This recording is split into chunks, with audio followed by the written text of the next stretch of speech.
David asked, "Is there anyone remaining in the family of Saul I can show kindness to for Jonathan's sake?" There was a servant of Saul's family named Ziba. They summoned him to David, and the king said to him, "Are you Ziba?" "I am your servant," he replied. So the king asked, "Is there anyone left in Saul's family that I can show the kindness of God to?" Ziba said to the king, "There is still Jonathan's son who was injured in both feet." The king asked, "Where is he?" Ziba answered, "My king, you'll find him in Lo Debar at the house of Machir, son of Amiel." So King David had him brought from the house of Machir, son of Amiel, in Lo Debar.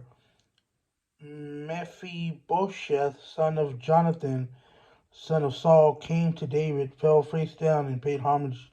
David said, "Mephibosheth, I am your servant." He replied. "Don't be afraid," David said to him, "since I intend to show you kindness for the sake of your father Jonathan. I will restore to you all your grandfather Saul's field, and will always eat meals at my table." Mephibosheth paid homage and said, "What is your servant that you would take an interest in a dead dog like me?" Then the king summoned Saul's attendant Ziba and said to him, "I have given to you, master's grandson, all that belonged to Saul and his family. You, your sons, and your servants are to work the ground for him, and you are to bring the crops, so your master's grandson will have food to eat. But Mephibosheth, your master's grandson, is always to eat at my table."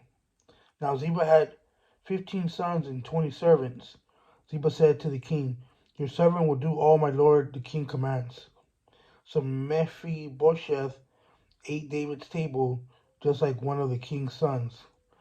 Mephibosheth had a young son whose name was Micah. All those living in Ziba's house were Mephibosheth's servants. However, Mephibosheth lived in Jerusalem because he always ate at the king's table. His feet had been injured.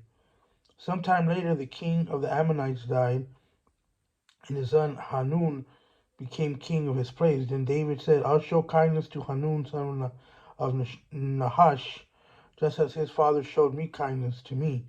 So David sent his emissaries to console Hanun concerning his father. However, when they arrived in the land of the Amorites, the Amorite leader said to Hanun, their lord, "Just because David has sent men with condolences for you, do you really believe he's showing respect for your father? Instead, hasn't David sent his emissaries in order to scout out the city, spy on it, and demolish it?" So Hanun took David's emissaries, shaved off half of their beards, cut their clothes in half at the hips, and sent them away. When this was reported to David, he sent someone to meet them. Since they were deeply humiliated, the king said, "Stay in Jericho until your beards grow back, then return."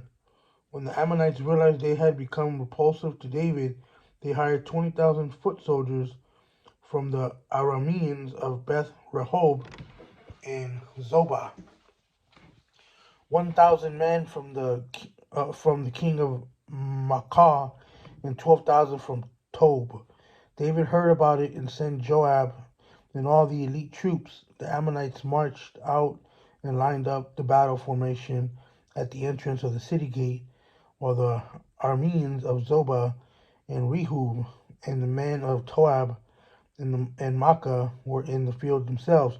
When Joab saw that there was a battle line in front of him and another behind him, he chose some of Israel's finest young men lined up for formation to engage the Arameans.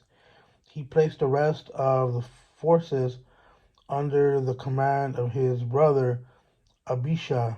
They lined up in formation to engage the Ammonites. "If the Arameans are too strong for me," Joab said, then you will be my help. However, if the Ammonites are too strong for you, I'll come help you. Be strong. Let's prove ourselves strong for our people and for the cities of our God. May the Lord's will be done." Joab and his troops advanced to fight against the Arameans, and they fled before him. When the Ammonites saw that the Arameans had fled, they too fled before Abishai and entered the city. So Joab withdrew from the attack against the Ammonites and went to Jerusalem. When the Arameans saw that they had been defeated by Israel, they regrouped.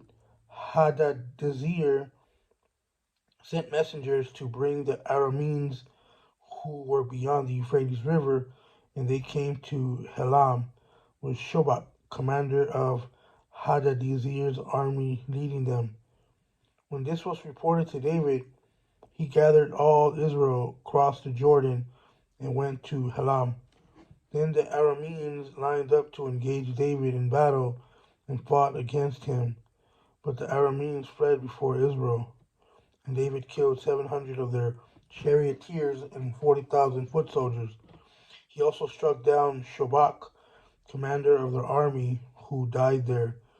When all the kings who were Hadadezer's subjects saw that they had been defeated by Israel, they made peace with Israel and became their subjects. After this, Arameans were afraid to ever help the Ammonites again.